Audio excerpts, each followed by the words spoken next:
This is a little bit different video than the last couple. This is a how-to video. And this is my bathroom scale that comes from Fitbit. I believe it's called a Fitbit Aria. Lately this bathroom scale, which I've named Liar, has been eating batteries faster than I can eat Oreos, which is quite the feat. So I really didn't want to spend more money on another one. It wasn't that old, so I decided to crack it open. So with a screwdriver, a little bit of pressure, and a little bit of time, I was able to pull the back off. If you're going to do this yourself, and you have a similar issue, be careful. If you see glue start to separate, you've gone too deep, because there's a subsection that holds the strain gauges away from the back. The back is just pressed on. Now that I got the back off, I could get to the feet. You could see the feet with the back on, but you couldn't get to the mechanics of it.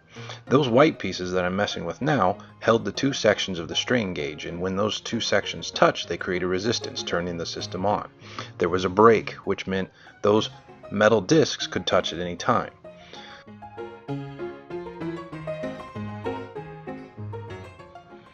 Here you can see me trying different methods to fix this and try to come up with a solution that didn't require 3D printing.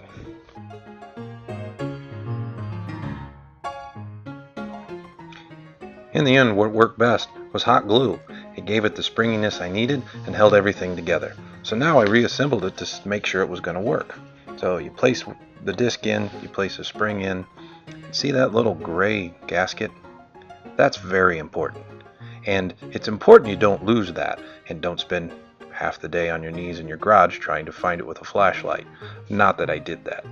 As you can see, just pushing on it, it works, and more importantly, it went to sleep.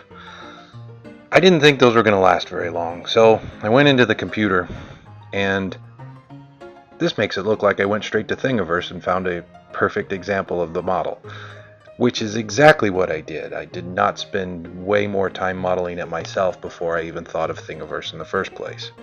So I got them set up for my 3D printer and got it kicked off.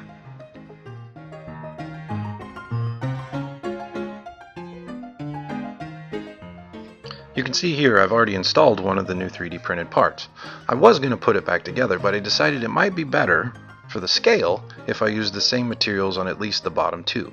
See, this scale measures the resistance on the bottom two and average that against the top two.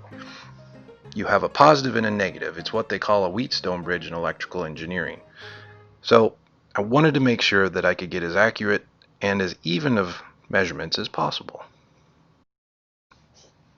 I put everything back together, and soon I busted out the weights. Not so I could lose weight, but so I could test the scale. Everything worked out fine, and at the end of the day, I can step on it, and the system goes back to sleep, and it's not eating batteries. One of the struggles I had is I tend to put good batteries right next to old batteries, so I never can tell.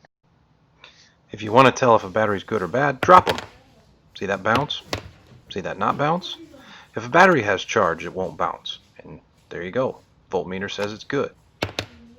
Doesn't bounce. Now, bad battery, bouncy bouncy, and it's bad, needs replaced. So there you go. Good batteries don't bounce.